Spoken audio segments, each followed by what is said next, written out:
Okay, so let's get started with Domain 1, Task 3. And this is assessing the nature of threats and hazards. So this is going to be like at the end of this, we'll be able to define these objectives or look at these objectives that we'll be doing. So we're going to define threats and hazards. We are going to evaluate severity and likelihood, factor in external influences, understand types of threats, and assess operating environments. By the end of this, we should be familiar with what all this means and what it entails. So let's get started. First of all, what are threats and hazards? Again, this is very important to understand the differences because this can be the key to passing the PSP certification, understanding the differences.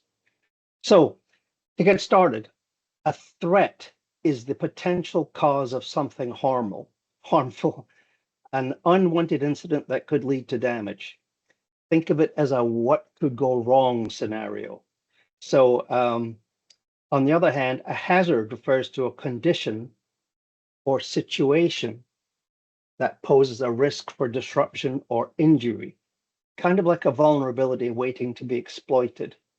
So a couple of analogies. I love analogies. It helps clear things up sometimes, but you can think of a threat as a pile of dry leaves outside your home, and a hazard would be that catching fire or a match next to it catching fire. So it could also be a threat might be someone actively trying to break into your building, and a hazard would be a broken lock or a broken window or a door ajar, making it easier for someone to gain entry. So it's crucial to distinguish between those two concepts. Again, threat, cause of the unwanted incident, and hazard, a condition that enables or worsens an incident. Next up, severity. These are some threats and hazards.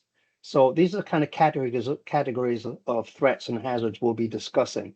So natural threats, these are forces of nature, and they're primarily out of our control.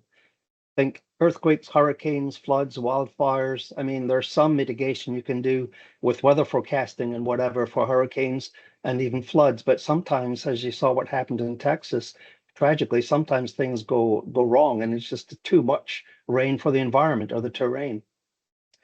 Evaluating the risk from these natural threats, it relies on historical data. So I'm on the west coast of Florida. Historically, we haven't had too many hurricanes up this way, but this last year we had Milton and Helene, and these were two hurricanes that we've barely had before. So historical data does help, but sometimes you have to add whatever happened recently into that historical data. So someone living on the coast, like me, will be concerned more about hurricanes than someone in a desert. Moving on to man-made or intentional threats. These involve a human element, like someone trying to cause harm deliberately. And that includes issues like terrorism, sabotage, even workplace violence. And for these types of threats, utilizing threat intelligence is essential. Knowing who might target you, knowing who your enemies are in that case, and their motivations and their capabilities can significantly enhance your security posture.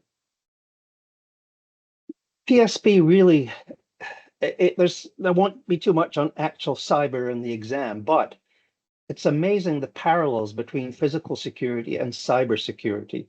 Very similar concepts. You've got the perimeter, think your firewall and your entry point.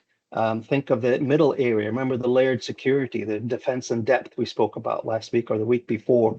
The middle area would be things like honeypots, which are kind of fake avenues that a hacker might find, and that would give you time to defend and delay the risk.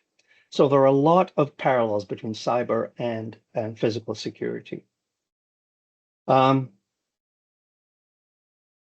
Data breaches, ransomware, denial of service attacks, all those things are in the cyber realm. Technological infrastructure, anything that could go wrong. Say your network, your server room, for instance, could be exploited in some way. Someone could get in there and cause havoc in your server room. Accidental.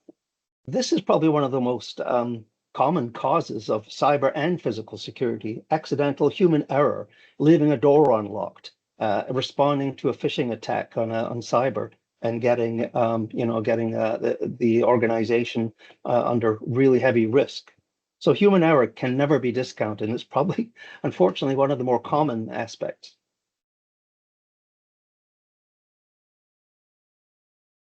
Okay, severity and likelihood. So severity, these are three more terms, or two more terms, I should say. Severity is the impact if realized. How bad could it be? And the likelihood is the probability of occurrence. How likely is it to happen? So how bad can it be? What is the likelihood of it happening? And to measure these metrics, you can use qualitative or quantitative methods. And we covered this last week and the week before. It's very important to know the difference. Obviously, qualitative, think quality, as opposed to quantitative, think quantity. Qualitative, high, medium, low, less tangible thing to say, and quantitative, actual score based, percentages, numbers, that sort of thing. So your environment, it's not just geography, it's also how your company operates. Think of physical, social, and cyber environments, logical. They're sometimes called logical, sometimes digital, but these all are encompassed under these categories here. So the physical environment, that refers to the physical aspects of your facility, such as its geographic location, the nature of the surrounding area, the type of building, and the level of access control implemented. As an example, a facility in a high crime area faces different risks than one located in a quiet suburban neighborhood. And similarly, a retail store with substantial public access will have security requirements different than that of a research laboratory with limited entry. If you have a retail store where you hammer all the doors down for high security, you're not going to get many customers in, right? The second domain is the non-physical environment. These are things encompassing political, culture, legal environment, regulatory, industry-specific challenges. So that includes compliance with relevant laws and regulations. We'll talk maybe a little bit about HIPAA laws, OSHA, ADA compliance, that sort of thing. If you don't comply, you can be in trouble. The company's growth stage, prevailing attitudes towards security within the organization. Some organizations are very reluctant to get too deep into security. Some of them are more willing. And those that promote a culture of security awareness, I should say, are generally less vulnerable to phishing attempts or social engineering attacks. And finally, the logical environment that pertains to digital infrastructure, including IT systems, networks, and data assets. And of course, like I mentioned, cybersecurity is a critical component in this domain. So cloud security, mobile device management, bring your own device into a building, you've got to make sure, or IT has to make sure that device will not compromise your network in any way. Data encryption and any vulnerabilities in the logical environment can allow attackers to compromise sensitive information without physically accessing the premises. So this is a whole new game now, of course, being the logical side of the business. So these three environments, physical, non-physical, and logical, they define collectively an organization's overall risk landscape, and they are interrelated. For instance, strong physical security measures can reduce certain cyber threats by preventing unauthorized physical access to servers. And it's essential to evaluate and manage all of these environments comprehensively to ensure a strong and cohesive security posture. Okay, Let's talk a little bit about external organizational influences. We're talking neighbors, competitors, and the supply chain. So let's dig into this a little bit.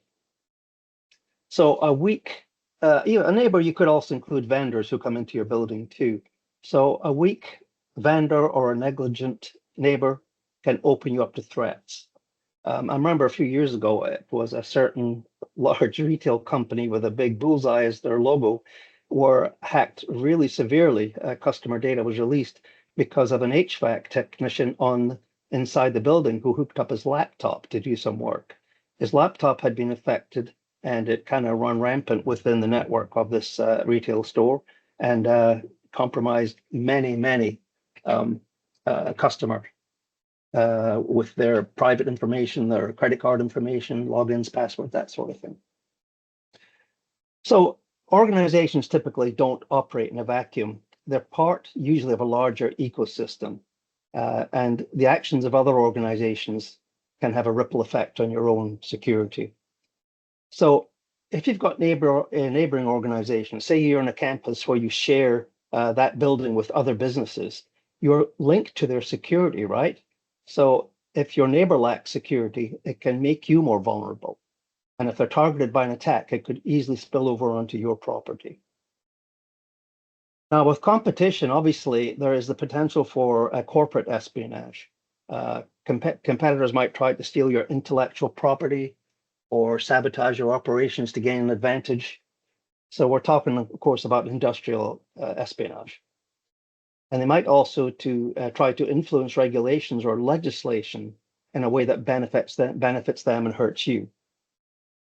So it's not just about protecting your intellectual property and your business interests.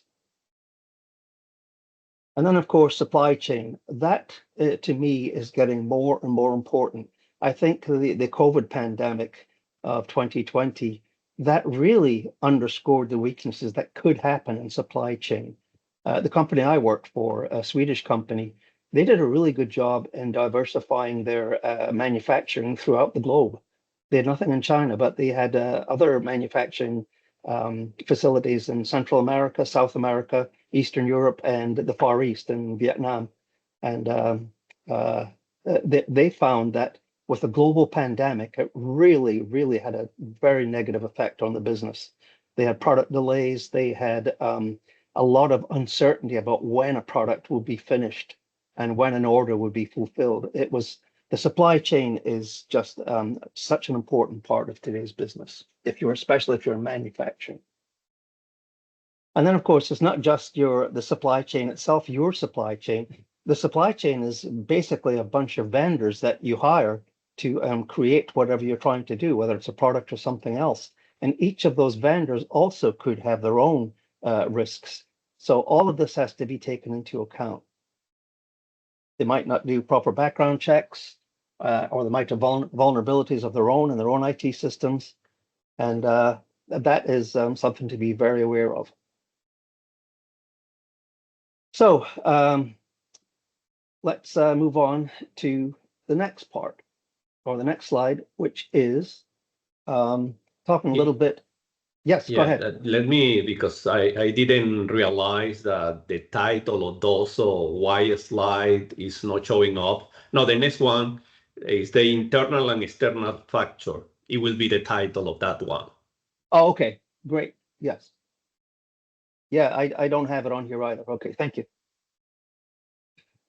Okay, so we've got some other drilling down into a little more tidbits of this. These are several. There's more examples of internal and external factors that can affect your security program. Legal and regulatory. That is essential to business as well. Again, where a failure to adhere to relevant laws and regulations, it can result in substantial fines, lawsuits, and reputational damage. Non-compliance, it can incur financial penalties, of course, but also undermine customer trust and hinder business opportunities. Because you know how clients are with companies who don't prioritize these sorts of things. So that could be like your HIPAA laws for healthcare information privacy, and also OSHA for safety, and ADA for compliance with things like access, readers, height. All those things have to be taken into consideration. Reputational risk, security breaches, workplace incidents, things like that. Those can have negative effects. And especially today with social media and the way it's instant communication, all it takes is someone or some company to mess up a reputational factor, and maybe someone else with a bit of a bad feeling towards that company can start spreading stuff on social media, and it gets around really, really fast. So reputational risk is very important these days, even more so with the advent of social media. One thing you have to do with any reputational problem is to have timely responses. Get a very good person, a PR person up front who's honest and timely and doesn't say things like no comment, because those kind of things can be very, very dangerous to a company's reputation. Economic factors. Economic downturns, they often correlate with increases in certain crimes, such as theft and fraud. And organizations may be compelled to reduce security expenditures during challenging times, further increasing vulnerability. And again, I can't stress the importance enough of supply chain stability. Beyond the security risks, disruptions outside your control, natural disasters, political instability in your supplier countries, that can create cascading operational impacts. Once one part is delayed, the next part in the chain also gets delayed, and it kind of goes along like that until you have a very bad situation. So you have to be able to establish plans, backup plans, contingency plans, diversify your suppliers. That's what the company I worked with had. They had several options around the world. But again, something like like a global pandemic really had a bad effect on manufacturing in general. Next up, vulnerabilities and risk interaction. So this is interesting. Threats do not equal risk unless vulnerabilities exist. Vulnerability is observable and exploitable. So let's start with the vulnerability, observable and exploitable. So you have, for instance, a perpetrator or potential perpetrator walking by a building. He sees an open door or an open window or a broken window that's quite obviously broken, or he sees a security camera pointing downwards hanging by a wire. That is an observable vulnerability, and it's exploitable as well, because once he sees those things, he knows that vulnerability, he can take advantage of that vulnerability. Threats do not equal risk unless these vulnerabilities exist. So that is another important concern, or another important factor in all of this.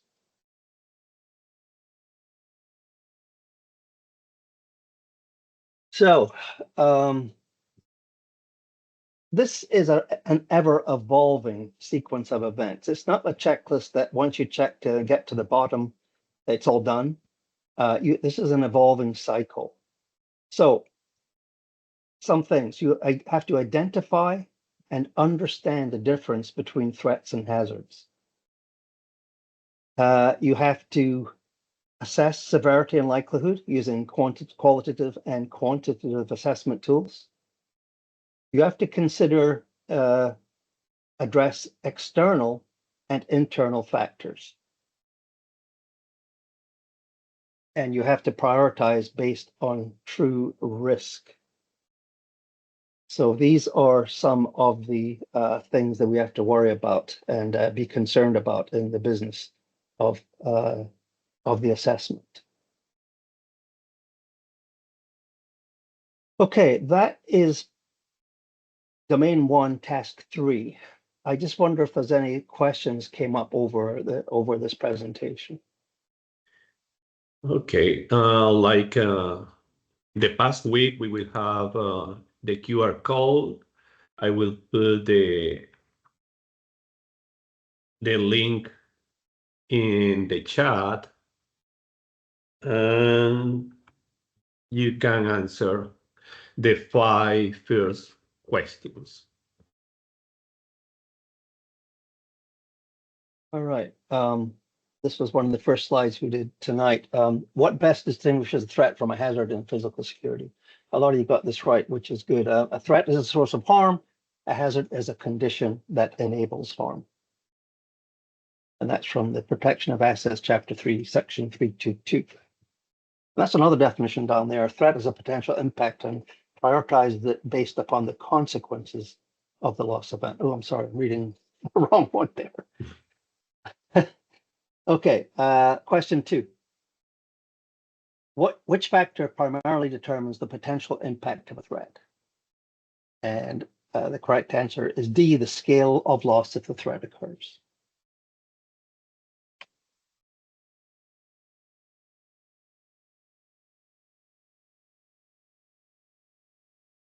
Question 3, which situation best shows an interdependency between threats? Correct answer is D, a flood disables power, which then turns off CCTV coverage. Yeah, recall basically interdependencies that you have a problem in one side and that affect the other side or the other system. Right. Which scenario is an example of a socio-political hazard? And that would be C, a demonstration blocking employee access to the facility.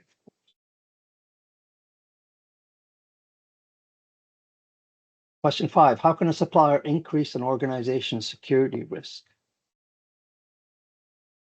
Correct answer would be C, although I like D, by paying invoices faster, but the correct answer is C, by lacking controls to protect shipment schedules.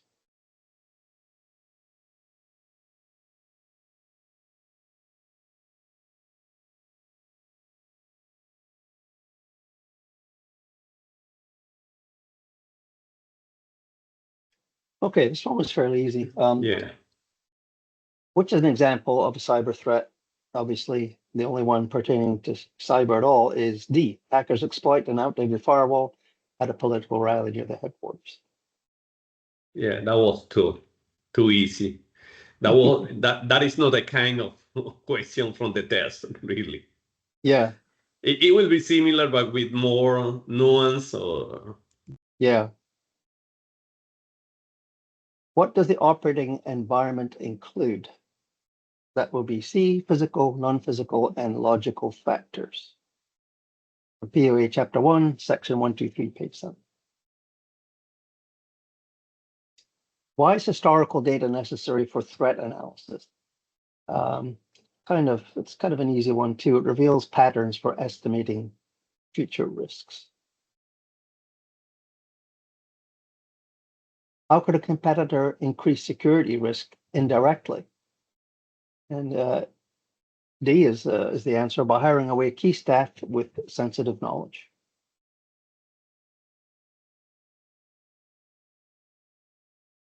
Question 10, which is a non-physical factor in the operating environment? Of course, that is legal compliance. Everything else is a physical factor, legal compliance requirements.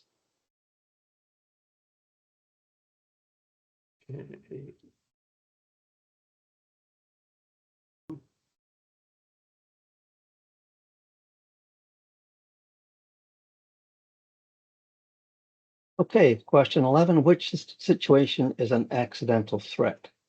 And of course, it is a fire started by faulty wiring.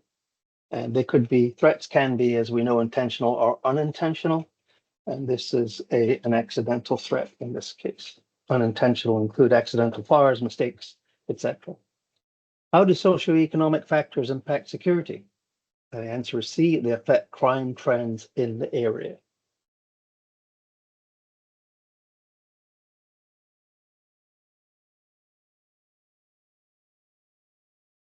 Question 13, what does a hazard do in the context of risk? And the answer is, it creates conditions that increase threat impact.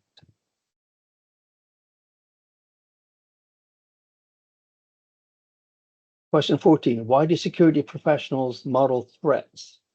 And the answer is to anticipate impacts and plan mitigation.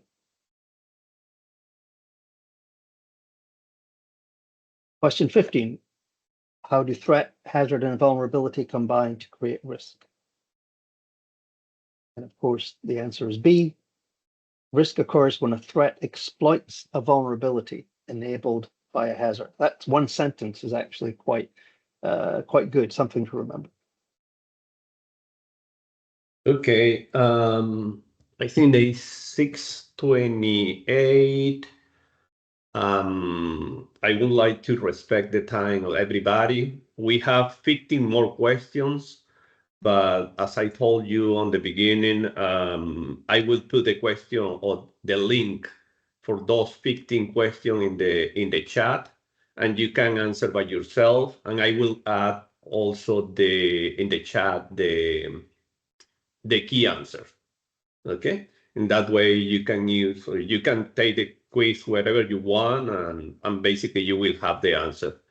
And hopefully next week we can complete the domain 1 task 5 with the questions in only one section. But I would like to respect the time of everybody. It's almost 6:30. Let me share with you if you have any question, put in the chat at this moment.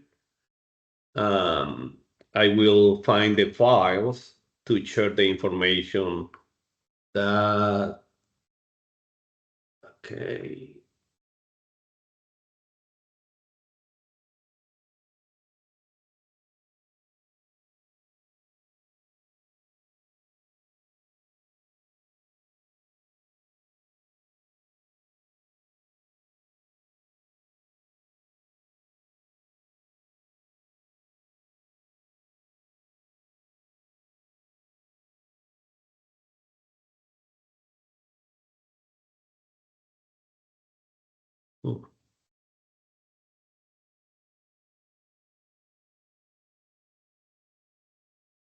Okay.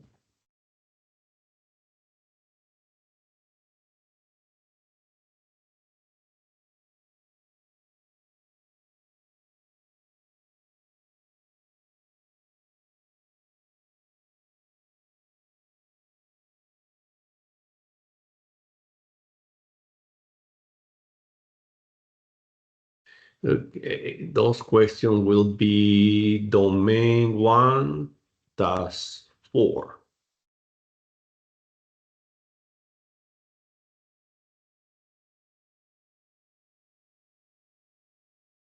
Okay. Let me know anyone going that link, and let me know if that worked for you guys. In that case, you will have the 15 question in only one quiz.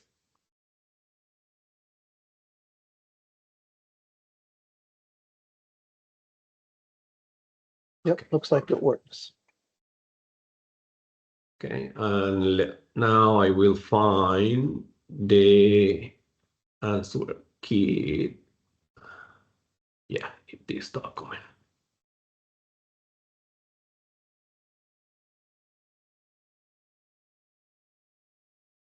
Okay.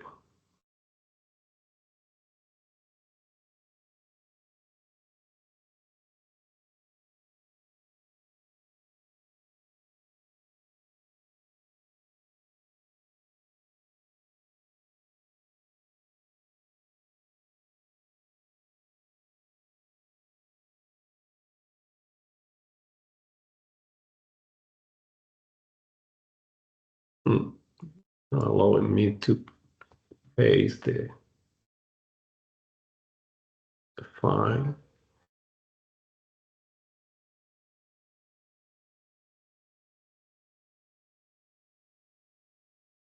I don't know why it's not allowing me to Well, I will send the file by email because it's no, I don't know why it's not allowing me to paste the file on the chat.